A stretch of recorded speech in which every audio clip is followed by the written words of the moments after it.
요즘 새로운 취미가 생겼는데 가위질 하는 거거든요. 예전에 사놨던 엽서인데 안 쓸 것 같아서. 가위질 꿀팁. 크게 자른 다음에 세밀한 걸 자릅니다. 되게 작가님을 좋아하거든요. 팝업 전시회도 갔었는데 책도 샀어요. 심지어. 이걸 왜 자르냐면 이런 거 그냥 일기장에 하나씩 붙이면 귀엽거든요. 이렇게 콜라주 한 것처럼 닭부에 맞들려가지고 제주도 갔을 때도 이렇게 오무 스티커 붙여놓고 티웨이 탔는데 항공사에서 주는 수화물 티켓이 너무 귀여운 거예요. 버리기 어려워서 이것도 붙여놓고 동해 갔는데 되게 예쁜 거 많더라고요.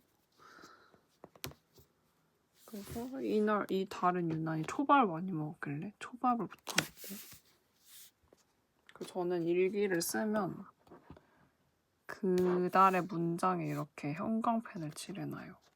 딱 나중에 봤을 때 이 달에는 이런 걸 느꼈구나 하는 것처럼. 이렇게. 얘도 어디지? 미나? 그 알밤 휴게소에서 산 알밤 포장지에 붙어있던 건데 너무 귀여워서.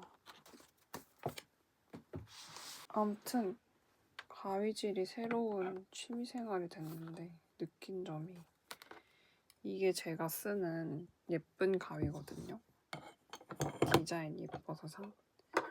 그리고 얘는 집에 굴러다니던 못생긴 가위인데 못생긴 가위가 더 좋아요. 가위질 하기가. 생각을 해봤는데 얘가 저한테는 못생겼지만 누군가한테는 저 하얀 가위보다 얘가 더 예쁠 수도 있는 거잖아요. 사람들이 요즘에 성형을 많이 하는데 제가 생각했을 때 성형은 대중적인 미에 맞추기 위해서 사람들이 많이 하는 거거든요. 커플이 있는 눈이라든지 높은 콧대라든지. 근데 사실 이 가위가 저한테 심미적으로 예뻐 보이진 않지만 제가 또 좋아하는 취미생활을 이렇게 가위질을 할 때는 이것만 찾게 된단 말이에요. 그런 것처럼 보여지는 게 아니라 원래 가지고 있던 그런 고유의 특성을 장점이라고 생각하고 예쁘게 봐줄 수 있는 그런 눈을 가지는 게 중요하지 않을까. 비단 뭐 남들 그게 물론 뭐 배우자가 되건 친구가 되건 하면 좋겠지만 그게 본인이 된다면 좋지 않을까 하는 생각을 했어요. 왜냐면 제가 요즘 외모 정병이 심하게 왔거든요. 그거 아시나요? 갑자기 이 얼굴로 어떻게 살고 있지? 하는 그런 생각이 머리를 칠 때가 있어요. 사회적인 분위기가 주는 것도 있지만 제 안에 문제가 크다고 생각하거든요. 한창 성형 카페 이런 데 가입해서 후기 찾아보고 그 강남미인 어플 말고 약간 어둠의 어플 같은 건데 부작용 공유하고 적나라하게 그렇게 하는 어플이 있었거든요. 제가 그걸 어떻게 알게 됐는지는 기억이 안 나는데 활동이라기보다는 눈팅을 한 적이 있어요. 저는 그때 정말로 수술을 돈 주고 할 생각이 있었기 때문에 생각보다 부작용이 진짜 심한 거예요. 심한 사람들은. 그러니까 없는 사람들은 아예 없는데 심한 사람들은 진짜 심하더라고요. 근데 아무도 모르는 거잖아요. 그 부작용이 저한테 생길지는. 그 부작용이 생긴 사람들도 본인이 그 부작용의 대상이 될 거라고는 상상을 못했다 이렇게 얘기를 하더라고요. 그런 리스크가 있는데도 그거를 감수하고까지 수술을 하는 사람이라면 얼마나 많은 외모로 인한 차별을 받았을까 그래서 그렇게 살았을까 하는 생각이 들어서 마음이 좀 제가 생각해보니 안 좋은데 중학교 때 복도를 지나가는데 저한테 쟤는 뒤태민이야 이런 말을 하더라고요. 뒤태만 예쁘다는 뜻이었던 거예요. 앞을 보면 안 예쁘다는 뜻이었던 거예요. 근데 어린 마음에 그게 되게 마음에 깊이 남았던 것 같아요. 이후로도 버스 정류장에 있는데 어떤 사람이 이제 번호를 물어본 적이 있는데 그분의 외모를 비하하고자 하는 의도는 없으나 그분이 한 못해도 40은 돼 보이는 분이었거든요. 저는 20대 중반이었고 근데 진짜로 어떤 느낌이었냐면 약간 그냥 좀 원시인 같은 분이셨어. 그래서 뭔가 내가 이런 말 좀 웃기지만 이 정도인가?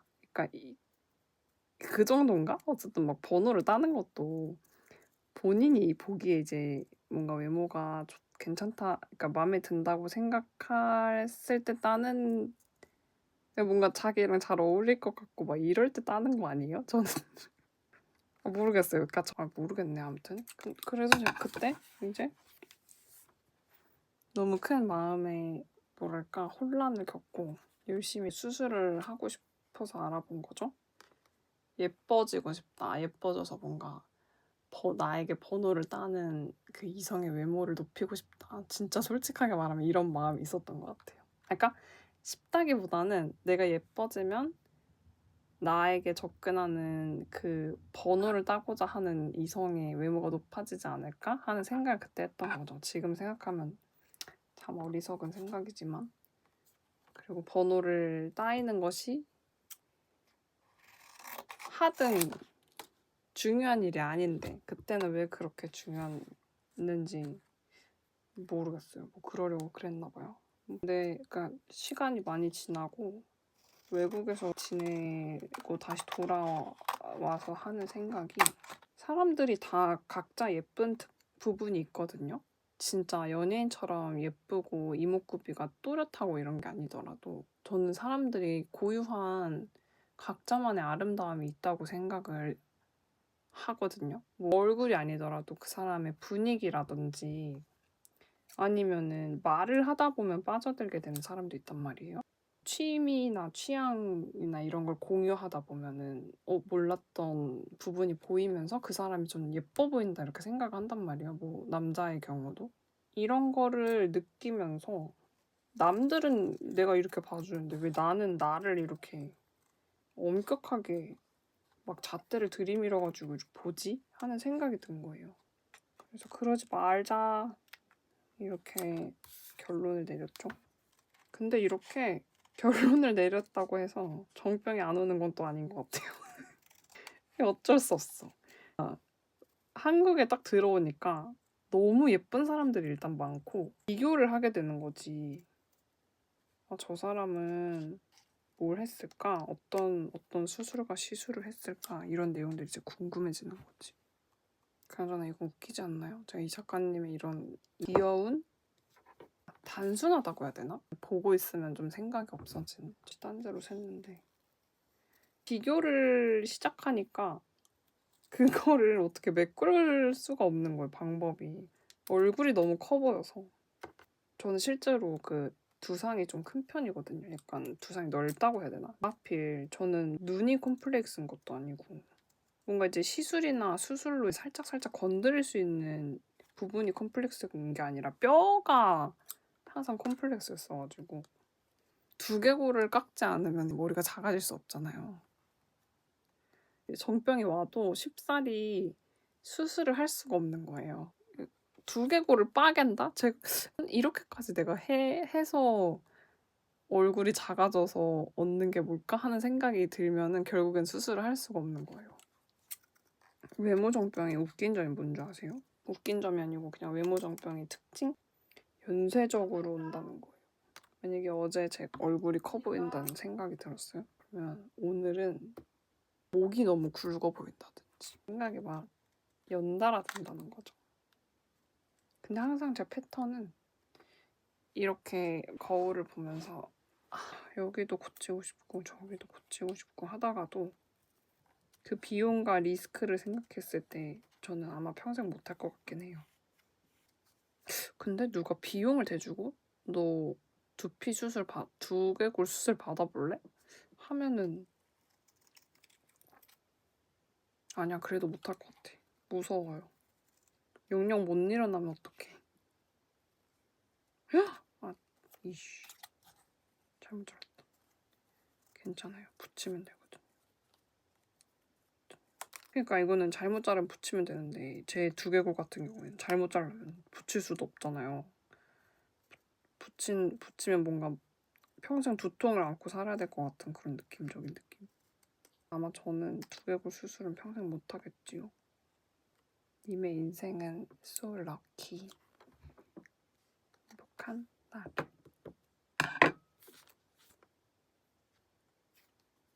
그냥 있는 그대로의 나를 좀 귀여워해보자. 라고 내렸습니다. 제가 사람들을 볼 때 느꼈던 뭔가 고유한 귀여움? 품? 이런 부분이 저와 결이 맞는 사람이라면 그들도 발견해 줄 수 있다고 생각을 하면서 생긴 대로 살려고요.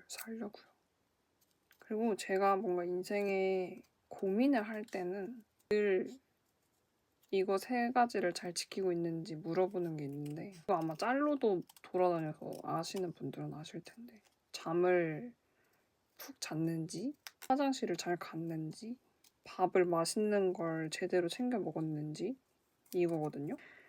근데 아니나 다를까 그 정병이 막 올 때는 새벽 늦게까지 어쩌다 보니까 그냥 깨어있게 되고 늦게 일어나니까 아침 당연히 거르죠. 그러니까 전체적으로 패턴도 깨지고 운동도 안 하고 중요한 거는 맞아 운동이 중요해요. 그때는 운동도 안 했어요.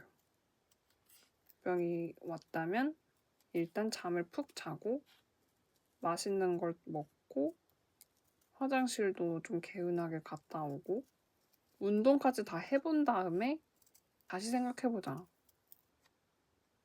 그런 말을 해보고 싶었습니다. 이거는 사실 제 자신에게 하는 말이에요. 이 영상을 나중에 보고 외무정병이 또 왔을 때 과거에 너가 이렇게 생각했단다? 이걸 알려주려고요. 왜냐면 이게 꽤 주기적으로 오거든요. 아 근데 신기하게 제가 외국에 살 때에는 안 왔었던 것 같아요. 이런 게. 이상하죠. 외국에 기본적으로 타고난 뼈대도 그렇고 예쁜 애들 진짜 많은데 뭐 무작정 한국 사회가 너무 뭐 외모 지상주의고 그렇다는 걸 말하고 싶은 건 아니에요. 시선의 차이는 좀 있는 것 같아요. 확실히 내가 뭘 어떻게 행태로 다니든 크게 관심 자체가 없는 느낌? 물론 예쁘게 입고 간 날은 막 너 옷이 너무 예쁘다 막 이런 말을 많이 해주는데 쌩얼에 모자 쓰고 이렇게 가도 아예 화두에도 안 올라오니까 그게 좀 저를 마음을 편하게 했을까요? 지금 생각해보니까 그랬나 봐요. 옛날에 미국에 놀러 간 적이 있었는데 그때 레깅스를 편하게 입고 다녀야겠다 이러고 레깅스를 사서 입고 다닌 적이 있는데 하루 종일 진짜 잘 다녔거든요. 센트럴파크에서 요가하고 저녁에 친구 만나가지고 그 2층 버스 있잖아요. 시티 투어하는 그거를 탔는데 한국 관광객들이 있는 거예요. 가족도 아니었어요. 근데 너무 그 대기 장소에서부터 너무 제 하반신을 너무 뚫어져라 쳐다보시는 거예요. 그래서 급격한 시선을 느끼면서 가져갔던 가디건을 걸치고 관광을 했던 기억이 나요. 그 레깅스 차림이 심지어 그러니까 아무리 외국이어도 한국인이 입은 레깅스는 용납할 수 없는 그런 느낌의 시선이었달까요? 그랬어요. 용량이 남아있나? 희한하네. 아무튼 오늘의 취미 끝.